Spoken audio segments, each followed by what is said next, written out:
voilà, il y a une ambiance musicale qui ne doit pas nous empêcher d'échanger avec les deux intervenants que j'ai le plaisir d'avoir autour de moi cet après-midi, Catherine Nodin et Philippe Croison. Vous allez, dans quelques instants, je vous donnerai la parole, la possibilité bien entendu de leur poser toutes les questions que vous souhaitez sur le thème qui nous réunit cet après-midi, le sport pour se dépasser et mieux vivre ensemble. Avant qu'on entre sur le fond de ces questions, je voudrais que l'un et l'autre vous nous racontiez, alors non pas l'intégralité de vos parcours, mais la manière dont le sport a été dans vos vies un élément absolument essentiel pour dépasser ce qui vous est arrivé, c'est-à-dire l'accident, l'imprévu. Catherine Nodin, vous venez de Tours, vous êtes une championne multidisciplinaire parce que vous avez dans votre vie touché à pas mal de disciplines sportives. Ça a d'abord été l'athlétisme, et y compris à un très haut niveau. Et puis ensuite il y a eu l'accident en 2010. On peut le dire, hein, c'est un AVC qui a provoqué, qui a entraîné une perte d'une partie de vos mouvements. Et pourtant vous avez décidé de continuer le sport dans d'autres disciplines que l'athlétisme. Qu'est-ce qui s'est passé depuis 2010 sur le plan sportif? Racontez-nous un petit peu ces entraînements, ces choix que vous avez faits, et puis tous ces exploits que vous avez réalisés, ces compétitions que vous avez remportées. Bonjour à tous. En revanche, très près de la bouche. Ok. J'ai commencé, c'est vrai que je faisais de l'athlétisme à haut niveau. Je préparais des championnats quand j'ai eu malheureusement un accident cérébral. Donc c'était un peu un cauchemar qui a commencé pour moi. Suivi d'une très longue rééducation. Mais étant éducateur sportif et un mental de compétitrice, la première chose que j'ai demandé en centre de rééducation, c'est si je pouvais refaire du sport. On m'a dit oui. Donc j'ai fait des découvertes, j'ai fait de la voile, de l'équithérapie, tir à l'arc et tennis de table, et je me débrouillais assez pas mal. Donc j'en ai fait 7 ans et demi en fauteuil, parce que j'étais, avant d'être debout, plus de 5 ans et demi en fauteuil roulant. La rééducation était très longue, parce qu'au départ, j'avais mon bras qui pendait le long de mon corps, je ne pouvais plus parler, donc j'ai dû tout réapprendre. Et c'était assez long. Et c'est mon mental, je crois, sportif qui m'a aidé à ce long combat. Donc 7 ans de tennis de table fauteuil. Et ensuite, j'ai un ami qui faisait du badminton qui m'a dit, écoute, je crois qu'il y a du para-badminton qui arrive, c'est nouveau, renseigne-toi. Et je me suis renseignée, j'ai fait des tests, je me débrouillais pas trop mal. Et donc du coup, ça fait 4 ans que je fais du para-badminton et des compétitions. Et du coup, ça me permet de tous les jours de lutter mon handicap et d'une maladie qui est arrivée en plus du handicap 2 ans après, donc qui m'a une maladie invalidante des muscles. Donc le sport me permet de rester debout en fait. Plus je fais du sport, ça tonifie mes muscles et ça évite qu'ils s'atrophient trop vite et ça repousse l'échéance du fauteuil. Donc voilà, en fait le sport pour moi c'est une thérapie. Vous dites que vous vous débrouillez, mais je vous trouve très modeste, Catherine, parce que bon, vous vous débrouillez d'accord, mais en 4 ans, commencez à nous sortir la liste des compétitions que vous avez gagnées et tout ce que vous êtes en train de faire aujourd'hui à un très haut niveau. Oui, j'ai eu des médailles en tennis de table, puis sur le para-badminton, je suis championne de France, vice-championne de France. À l'international, au championnat d'Europe l'année dernière, médaille de bronze. Là, je rentre de l'Ouganda, médaille de bronze. Australie, médaille de bronze. Une médaille d'or en Thaïlande, une médaille d'argent à Dubaï. Là, je prépare les championnats du monde où pour l'instant je suis qualifiée, qui ont lieu en Suisse. Et ensuite, je repars, je vais enchaîner les Open pour les qualifications pour les Jeux de Tokyo, le Paralympique de l'année prochaine. Donc je vais repartir Tokyo, Australie, la Chine, la Thaïlande, pour essayer de gagner encore des médailles. Là, je suis 11e joueuse mondiale dans ma catégorie. Pour Tokyo, il faut être dans les 6 premières. Donc j'ai encore du chemin à faire pour essayer de me qualifier. L'étagère chez Catherine croule sous le bronze et on peut l'applaudir. Le bronze, l'argent, l'or, tous les métaux précieux. Bravo, en 4 ans seulement, vous êtes une grande sportive, mais alors quelle que soit la discipline que vous avez essayée, finalement, vous êtes allé à la compétition, vous êtes allé vers le haut niveau. Vous avez envie et besoin peut-être d'aller vous mesurer, d'aller gagner.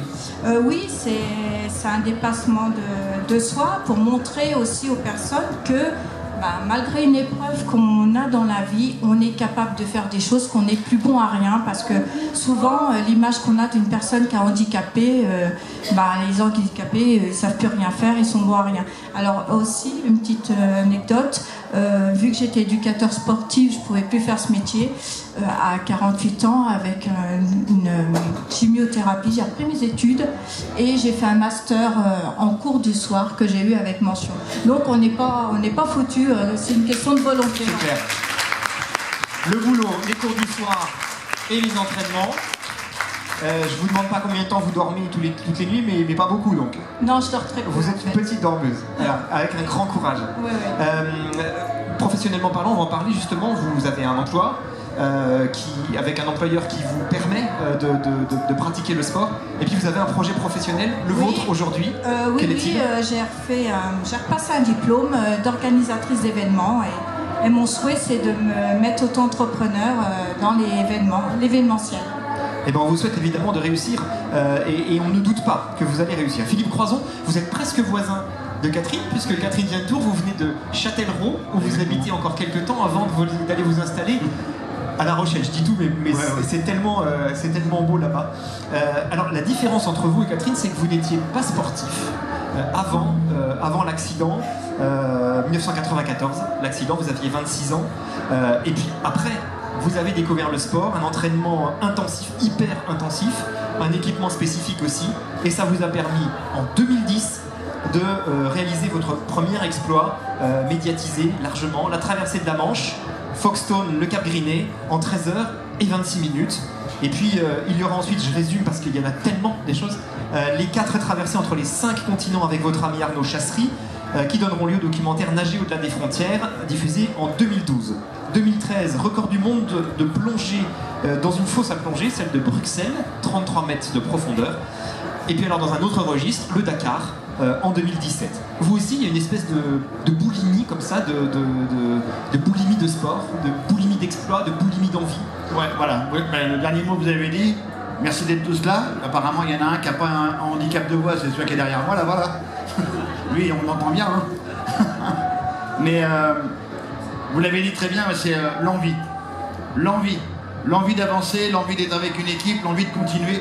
C'est ce qui me porte. C'est pas de réaliser des défis pour réaliser des défis.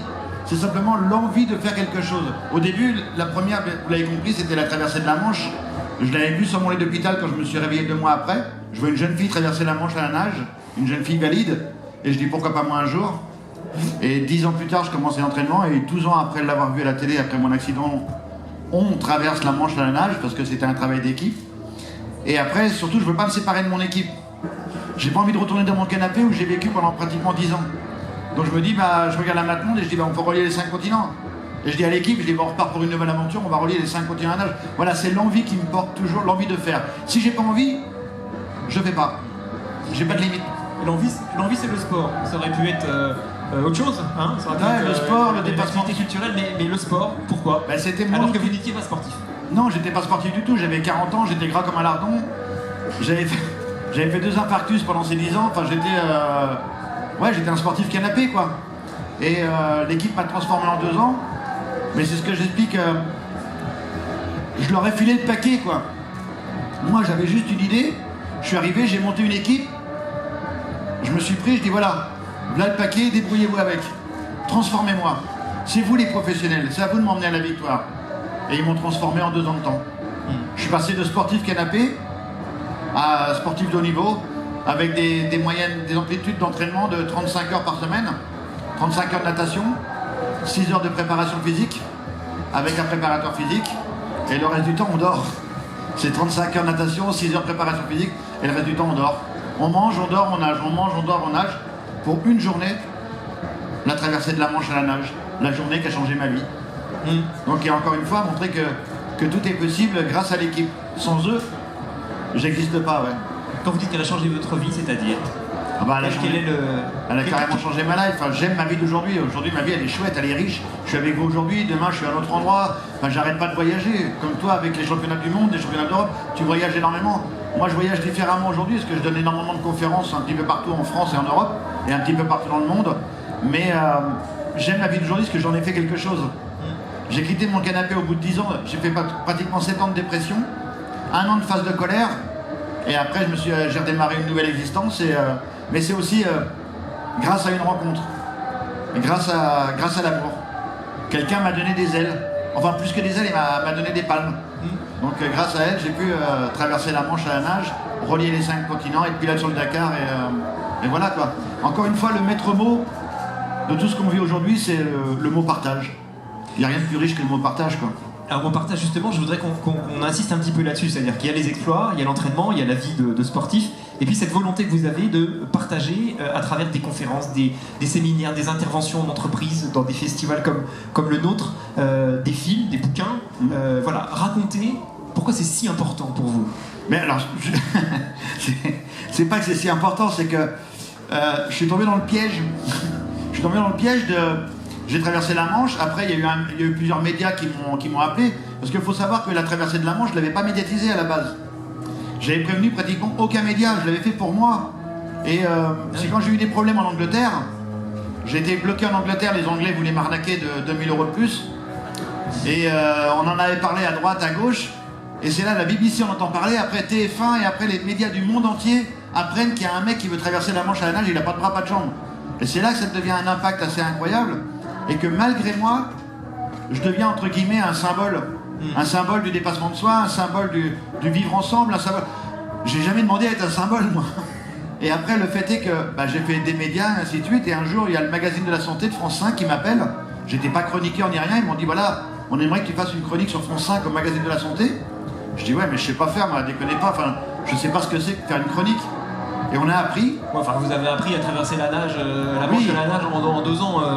C'est moins dur de faire une chronique. Et après, je suis resté 6 ans au magazine de la santé. Et là, j'ai arrêté au mois de juin dernier ma chronique parce que voilà, ça faisait 6 ans et je pensais que j'avais fait le tour. Et je me consacre à mon nouveau défi, qui est le One Man Show. Ouais. Et ces interventions, quel message vous passez?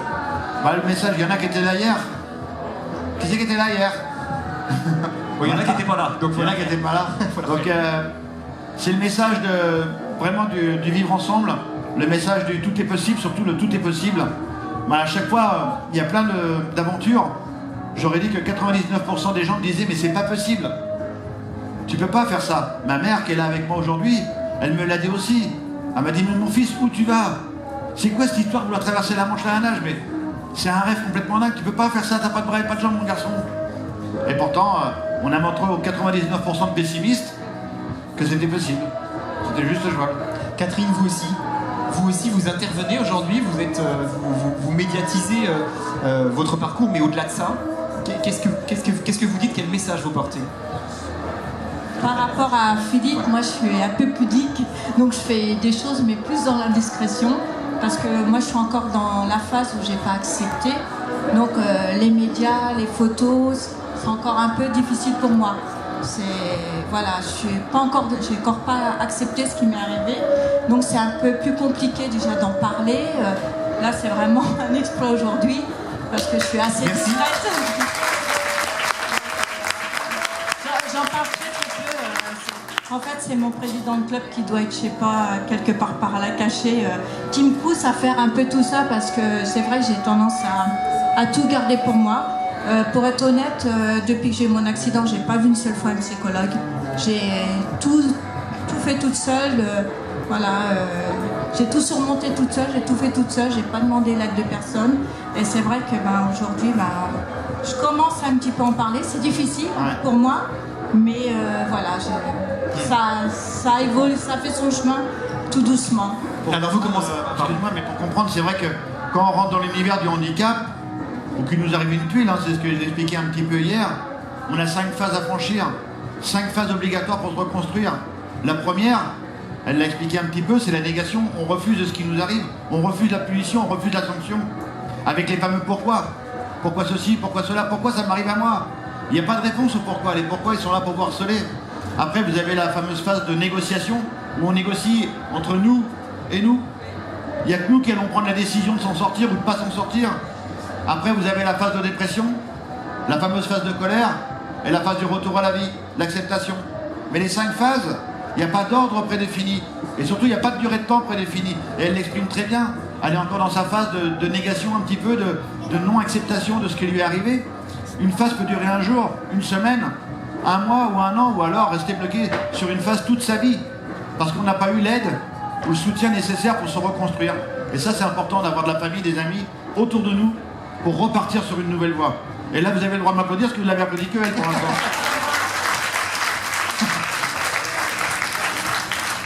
Il y a effectivement ce côté refus, mais il y a aussi le retour à la vie, parce qu'il y a quand même toute cette activité sportive, cet engagement sportif très fort. J'en reviens à ma question de tout à l'heure. Quel message alors à travers quel biais aujourd'hui, des conférences, peut-être des présentations, dites-nous un petit peu de quelle manière vous commencez aujourd'hui à briser un peu cette pudeur et à aller au devant des gens pour raconter, témoigner et expliquer. Du coup, je suis sponsorisée par la MNT qui m'a soutenue dans mon projet que je leur ai proposé. Donc je suis un peu ambassadrice du sport santé, le sport pour tous, pas spécialement pour faire des compétitions, mais du sport bien-être. Il y a des personnes, par exemple, qui sont chez elles, ou malades, ou n'osent pas faire du sport. Donc c'est pour montrer aussi qu'on peut faire du sport en loisir, rencontrer des gens, sortir, éviter de s'isoler. Et nous, on a ouvert des sections, par exemple, pour les personnes d'un certain âge. Histoire, c'est ça, de bouger, de faire des choses, de ne pas rester isolé. S'il y a beaucoup de gens malades ou qui ont un handicap et qui n'osent pas de sortir de chez eux, je sais ce que c'est, j'étais presque 1 an sans sortir de chez moi, parce que j'avais honte d'être en fauteuil, donc je peux le comprendre. Donc de ne pas se renfermer, mais d'avoir retrouvé une vie sociale, de voir des gens sans pour autant faire de compétition. Donc c'est ça en fait mon message, sport santé, sport pour tous. Et puis que malgré une épreuve de la vie, on est quand même aussi capable de pouvoir faire des choses. C'est ça qui est important. La vie ne s'arrête pas, en fait, elle continue. Différemment, mais elle continue. Voilà. Non mais Philippe, elle va être super jaloux. Moi je m'en veux. Allez, c'est bon, je me casse. Alors, il y a un autre élément qui est intéressant, c'est que vous pratiquez, l'un et l'autre, dans votre pratique du sport, vous êtes avec des personnes handicapées et des personnes valides. Ouais. Et donc, ça répond à la thématique qui nous réunit aujourd'hui, qui est le sport pour mieux vivre ensemble. À travers vos expériences et vos exploits, il y a ce message du « on est ensemble pour aller plus loin ». Catherine ? Oui, je fais des compétitions aussi en valide. Et les personnes s'adaptent. Je leur explique mon handicap. Par exemple, je fais du badminton, donc je fais du double dame et double mix. Donc j'explique que je ne peux pas courir, donc je joue souvent devant le filet. J'explique et ça pose jamais de problème. D'ailleurs, je suis même championne de ligue avec de la région centre avec Invalide. On a remporté le titre. Donc et ça se passe très très bien. Alors je crois que le sport pour tous aussi, c'est un moment de partage. On va revenir encore à ce mot-là, le mot partage, mais c'est vrai que je dirais que le sport, pour moi, c'est un outil de résilience hyper important. Et il y a beaucoup de gens, quand j'ai commencé à m'entraîner à la piscine de Châtellerault, il y a plein de gens valides qui me regardaient d'un air de dire « pauvre gars là, qu'est-ce qu'il fait dans la piscine en train d'essayer de nager, le pauvre malheureux ?» Et à la fin, au fur et à mesure des jours, les gens venaient nager avec moi. Ils venaient s'intégrer à l'équipe. Au début de l'équipe, on était Susanna et moi. À la fin, il y avait pratiquement 150 personnes qui avaient rejoint l'équipe pour l'histoire de traverser la Manche à la nage. Des ingénieurs, des entreprises, ainsi de suite. Mais il y a un mot que j'aime bien aujourd'hui, c'est qu'on nous appelle les personnes en situation de handicap. Et ça, c'est un mot qui m'énerve au plus haut point. Effectivement, quand situation ou handicap ? Non, les deux. Enfin, je ne suis pas une personne en situation de handicap. Le vivre ensemble aussi, c'est que... Tiens, un exemple. Quand je vous parle du vivre ensemble, quand j'arrive dans le détroit de Bering, avant de traverser le détroit de Bering à la nage, entre l'Alaska et la Sibérie, j'arrive dans le petit village de Wells. La maison commune est adaptée aux personnes handicapées. L'école est adaptée pour les enfants en situation de handicap. Même le petit bureau de poste est adapté. Dans le village, à 100 km du cercle polaire, il y avait 0 personne handicapée. Et moi, au bout du monde, j'étais plus une personne en situation de handicap, puisque tout était accessible pour moi. J'étais devenu un citoyen comme tout le monde. C'est pas moi qui suis en situation de handicap, c'est ma société. Si ma société elle est adaptée, je deviens un citoyen comme tout le monde. C'est ça le plus important, le message de vivre ensemble. Et j'aime à dire que... Ça.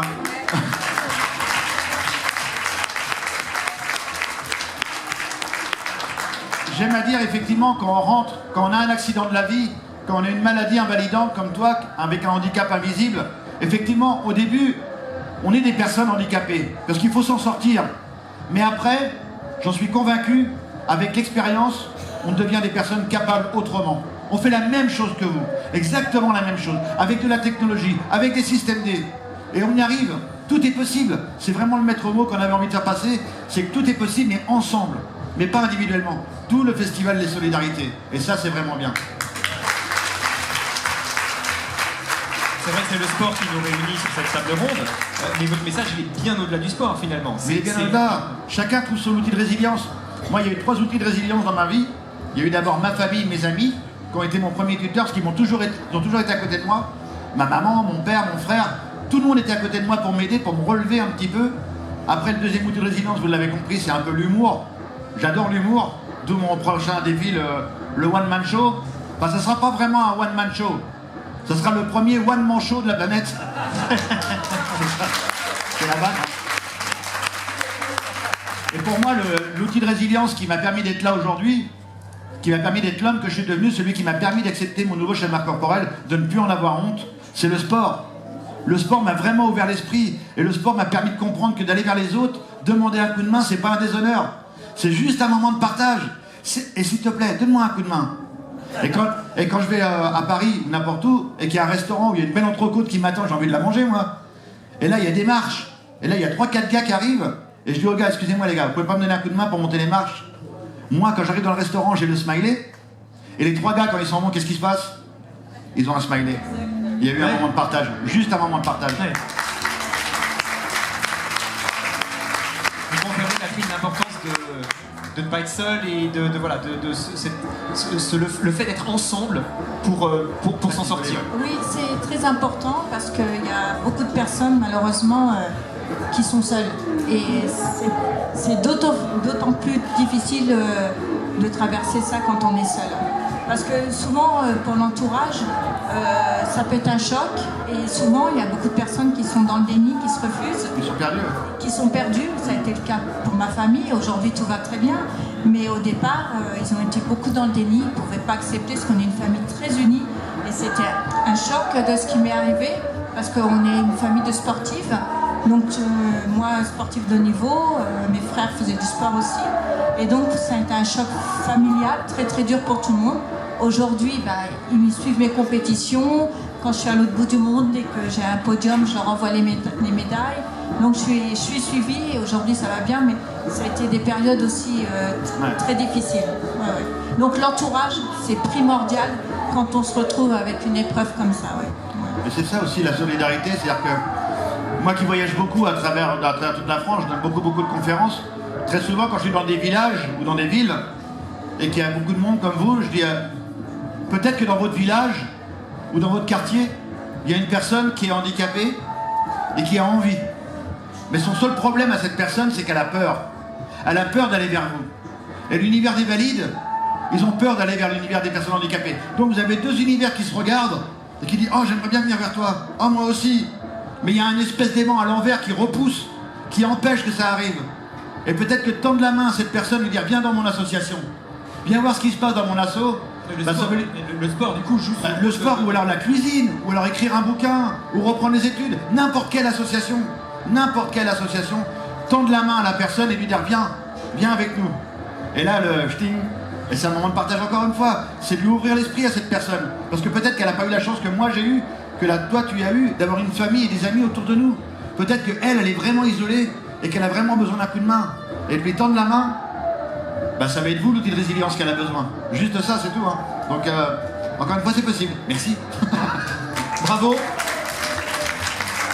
Le sport, pour Catherine comme pour Philippe, a été un moyen de se dépasser et un moyen de faire des rencontres formidables et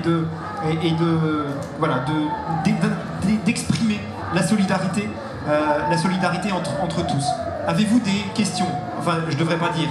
Avez-vous des questions? Il y a un micro là. Quelles sont vos questions? Voilà, quelles sont vos questions, vos réactions, vos témoignages? Je vous donne la parole, on a un petit peu de temps pour échanger. C'est une grande chance qu'on a d'avoir Catherine et Philippe avec nous.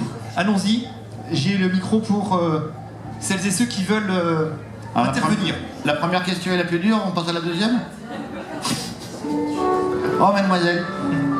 Charlotte.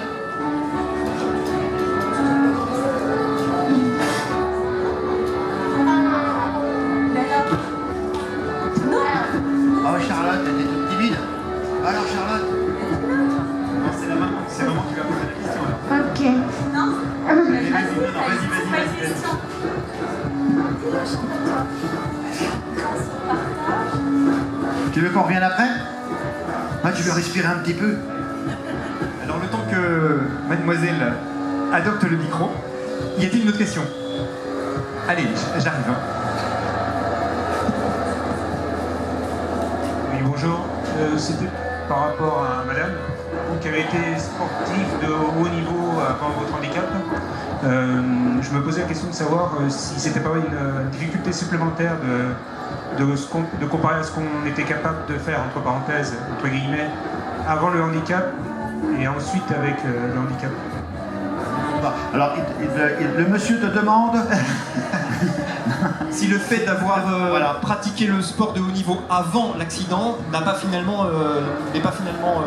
je n'ai plus le mot exact, mais enfin, la comparaison entre les deux. difficile pour vous dans la mesure où vous seriez tenté de comparer vos performances actuelles avec celles que vous faisiez avant. Alors c'est deux choses différentes. Au départ, quand j'ai mon accident cérébral par exemple, je ne pouvais plus regarder l'athlétisme à la télé. Parce qu'en fait, à cette époque-là, je pouvais courir. Maintenant, je ne peux plus. Donc pour moi, je ne pouvais plus regarder les compétitions. C'est parce que je me disais que cette période-là que j'adorais, c'était terminé. Donc ouais, c'était compliqué au départ hein, de faire un autre sport, mais plus de la même façon. C'est vrai que j'ai toujours tendance à me dire, si je pouvais encore courir, je ferais ça, et je ne peux plus malheureusement. Donc oui, c'est compliqué en fait. Il y a toujours forcément une comparaison, toujours.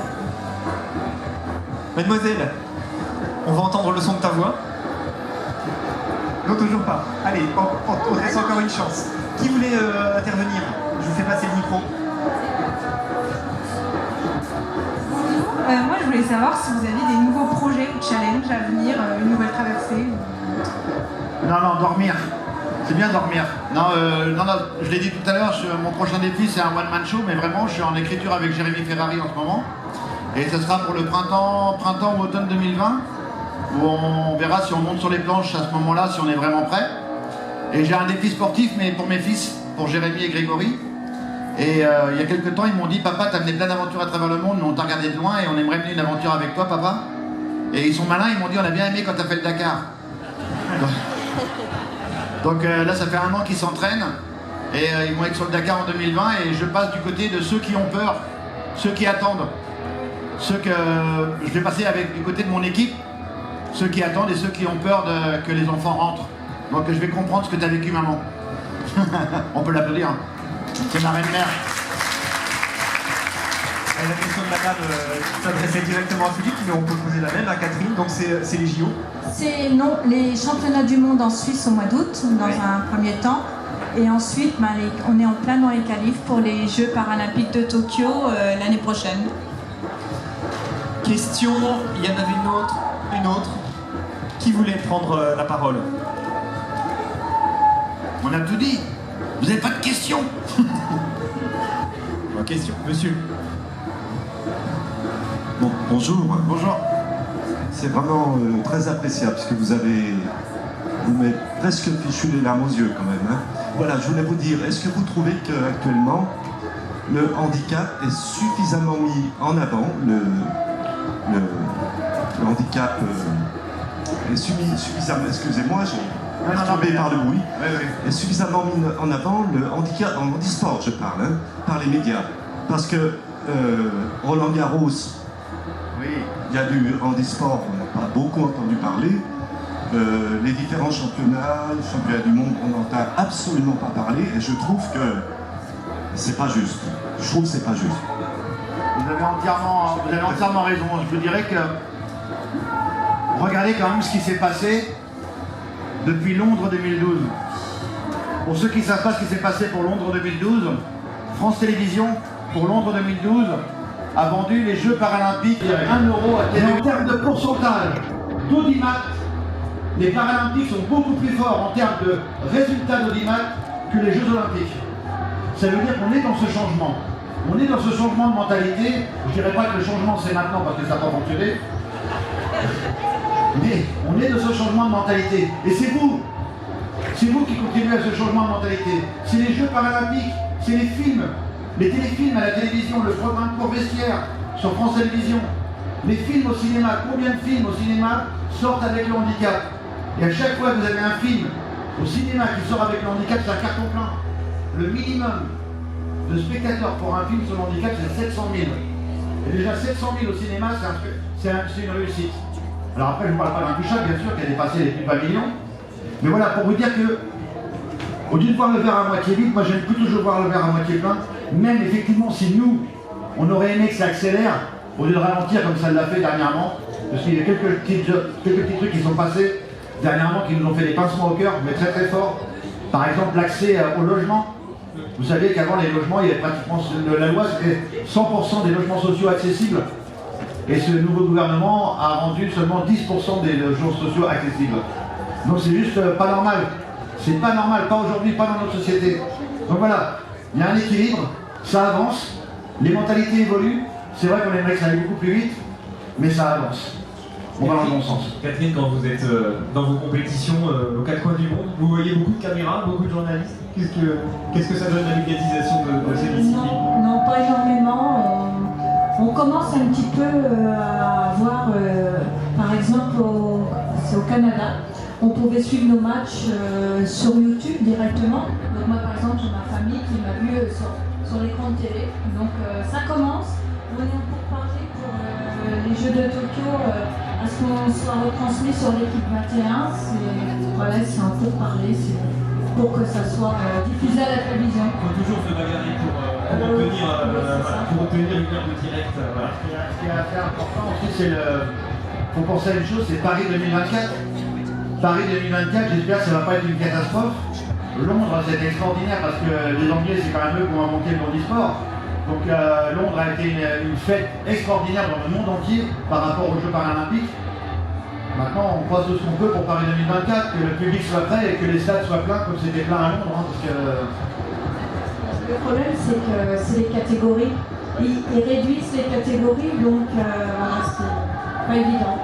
Ça crée une disparité parce que pour ceux qui connaissent Théo Purin, mon petit mini-moi qui est un nageur, qui est maintenant à 19 ans et multiple champion de France, champion du monde, vice-champion d'Europe.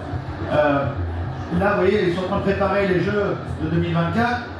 Et ce gamin-là, qui était très très fort en amputé les 4 membres, ils l'ont déclassé d'une tranche. Et ceux qui étaient en dessous, ils l'ont remonté d'une tranche. Donc ce qui fait que ce gamin-là, maintenant, il est à 20 secondes derrière tout le monde.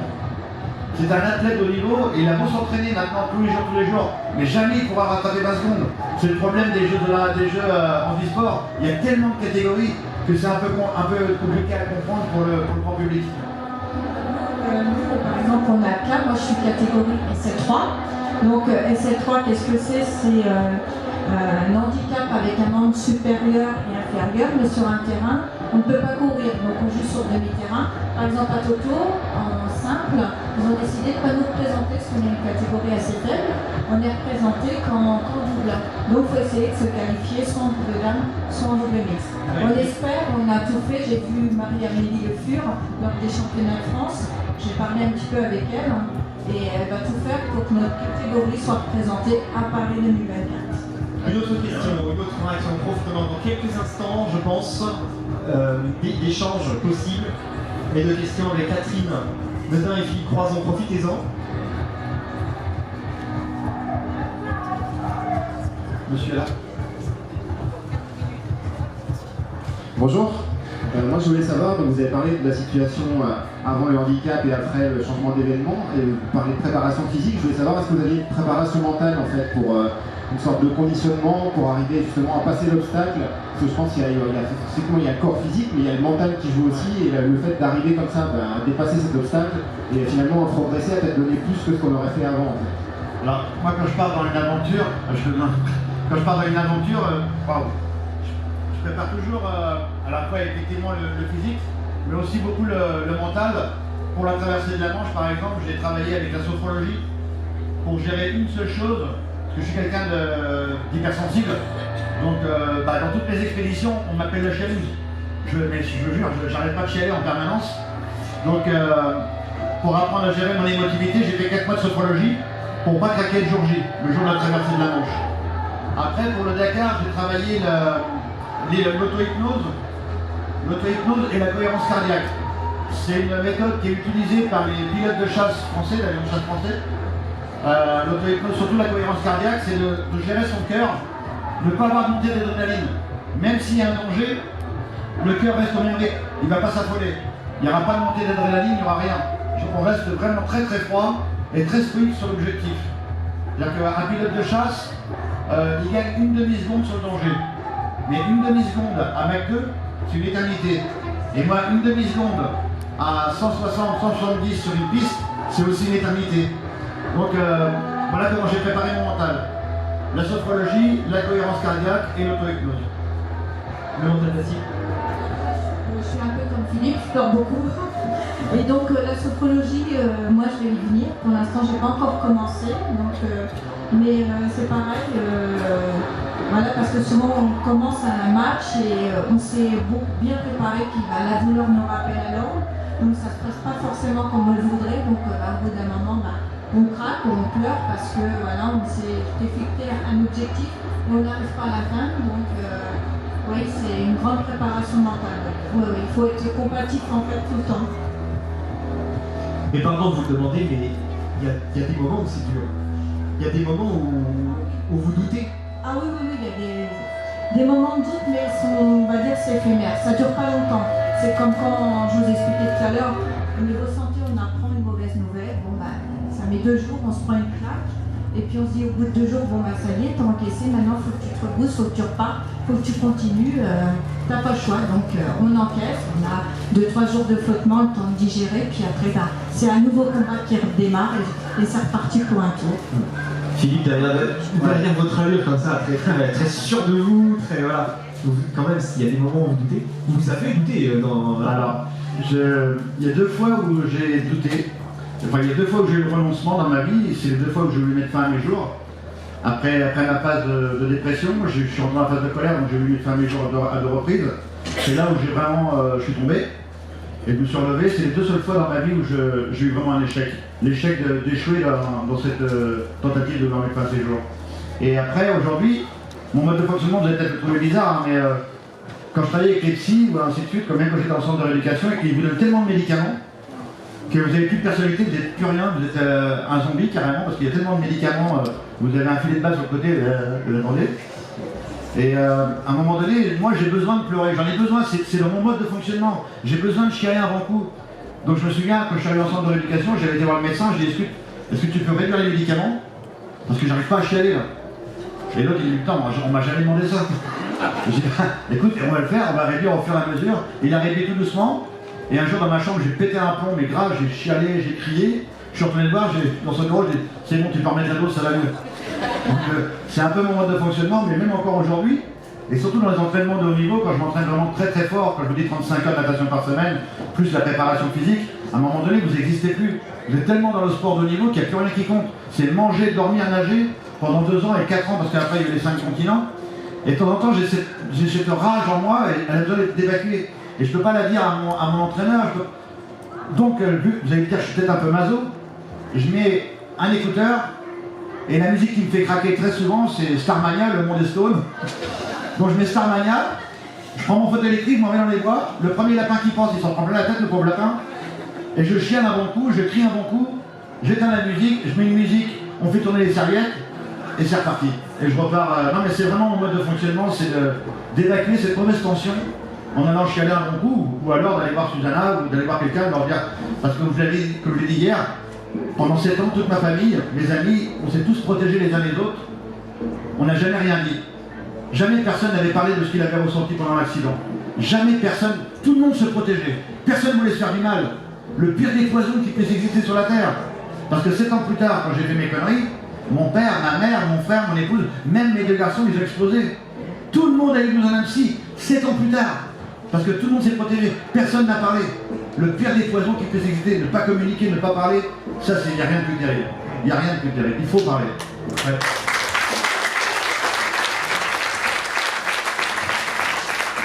Il faut parler pour porter des messages, pour défendre des valeurs. Quand vous chialez, vous faites aussi chialer les autres. Hein. Oui, mais c'est un truc quand même qui... Ça passe aussi par l'émotion quand même. Hein. Ça partage. Mais ça passe, plus sérieusement, ça passe aussi par l'émotion finalement, le message que vous... Mais les conférences que je donne, enfin, hier j'avais fait une demi-heure, donc j'étais un peu frustré, il fallait que je fasse en une demi-heure, ce que j'ai envie de faire en 1h30 ou 1 heure maximum. Et en 1 heure, c'est un yo-yo, quoi. On passe par toutes les émotions.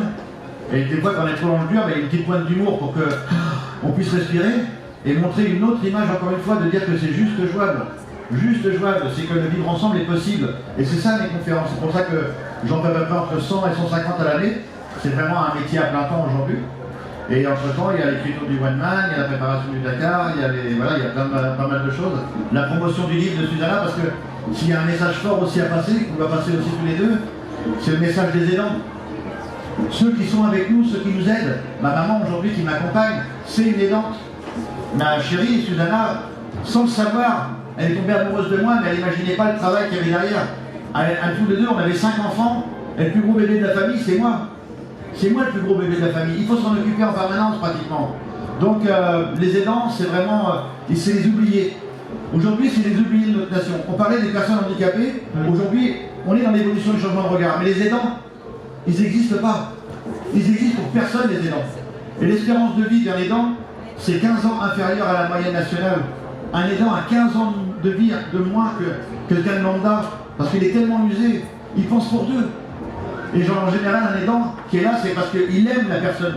Il l'aime tellement qu'il va être là pour lui, H24, vraiment du H24. Et aujourd'hui, je pense qu'il faut penser à eux. Il est là le message, il faut penser aux aidants. C'est la chose la plus importante aujourd'hui.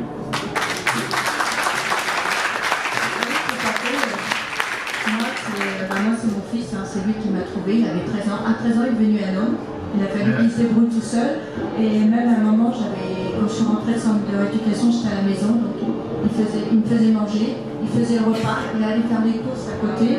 Et pour éviter que ça soit quelqu'un extérieur à la famille, c'est lui qui me lavait le dos, qui me lavait les cheveux. Et aujourd'hui, il a 22 ans, il vit toujours avec moi parce qu'il a du mal à partir, il ne veut pas me laisser. Parce que j'ai des crises la nuit. Donc la nuit, il se lève, il vient me masser. Et même des fois, il voit que je m'en aperçois pas. Mais des fois, il se lève discrètement voir si je respire. Donc voilà. Et aujourd'hui, j'essaye, parce qu'il est en couple. Il est en couple depuis maintenant, ils vont sur 8 ans. Mais voilà, ils sont tous les deux à la maison. Il a du mal à partir. Et moi, je voudrais qu'il fasse sa vie, qu'il pense aussi un peu à lui. Et j'essaie de le rassurer en lui disant que maintenant il y a des techniques de présence verte, des choses comme ça pour qu'il parte l'esprit tranquille et que je lui dise que voilà, je suis à la maison mais tout va bien. Donc la famille, oui, c'est important, les aidants surtout. J'ai une autre intervention, une question au fond, monsieur. Vous venez à ma rencontre. Oui. Bonjour à tous, merci pour la qualité de tout ce que vous dites et tout ce que vous faites. Quand vous mettez en avant le plaisir, la pugnacité, vraiment merci, vous êtes un exemple. Je suis arrivé en cours, mais je ne peux pas faire autrement, peut-être que ça a été dit, mais moi je pense à toutes les personnes porteuses des handicaps qui n'ont pas cette chance-là. Parce que je crains aujourd'hui que le sport de compétition de haut niveau, qu'il soit pour les personnes porteuses de handicap ou pour les autres, quelque chose qui cache ce besoin que doivent avoir toutes les personnes handicapées ou non, pour que le sport soit véritablement une manière eh bien, de s'épanouir et de se dépasser. Et moi je crains aujourd'hui, je crains que quand on parle de compétition, de haute compétition, on oublie et on squeeze le besoin qui est terrible de toutes les personnes handicapées, je sais que vous êtes bien placés pour le savoir, qui ne bénéficient pas de ce que vous bénéficiez grâce à votre pugnacité. Alors on l'a dit un petit peu tout à l'heure, en disant que les personnes handicapées, il fallait aller vers eux, les accompagner vers le sport ou une autre association, en allant vers eux, en les accompagnant Mais pas que le sport de haut niveau, effectivement, bien sûr. Nous, on s'est lancé là-dedans parce que voilà, c'était notre rêve, c'était notre objectif. Mais effectivement, le sport pour tous, c'est la chose la plus importante. C'est d'ailleurs pour ça qu'on a créé aussi l'Académie Philippe Croison, qui accompagne aujourd'hui 6 gamins. Et il y en a encore 5 qui vont rentrer au mois de septembre dans l'Académie. Donc voilà, qui ont ces rêves-là. Mais le sport pour tous, c'est l'outil de résilience absolue dans les centres de rééducation. C'est de prendre quelqu'un, de l'emmener au sport, et qu'à un moment, de lui faire accepter son nouveau schéma corporel, sa nouvelle façon d'être, et grâce au sport, qui se retournent et qui disent « Waouh, c'est moi qui ai été capable de faire ça. C'est moi, je suis paraplégique, ou je suis tétraplégique, ou j'ai un autre handicap, et je suis capable de faire ça aujourd'hui. » Voilà, le sport c'est ça, c'est vraiment le sport pour tous. Mais vous avez entièrement raison, mais on l'a aussi évoqué un petit peu tout à l'heure. Pour Catherine Nodin et Philippe Croison, je voudrais un tonnerre d'applaudissements.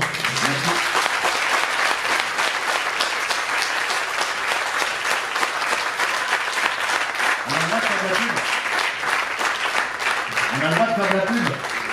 Bon alors je vous conseille bien sûr le livre de ma Susanna qui s'appelle Ma vie pour deux, dans l'ombre du héros une femme. Il y en a peut-être qui l'ont déjà lu ou qui l'ont eu.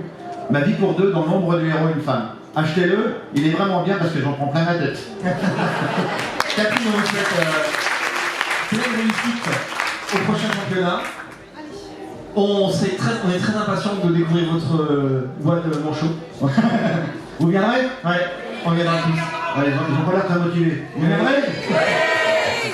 Merci beaucoup, le festival Vie et Solidarité continue, 17h à 17h15 ici, prochaine table ronde, faire valoir sa différence, lutter contre la différence. Très bon festival à vous, tous, bonne soirée. Une belle conférence à 15h, à 17h15. Hein. Ah, génial. Hein. Je l'ai vu tout à l'heure, super chouette.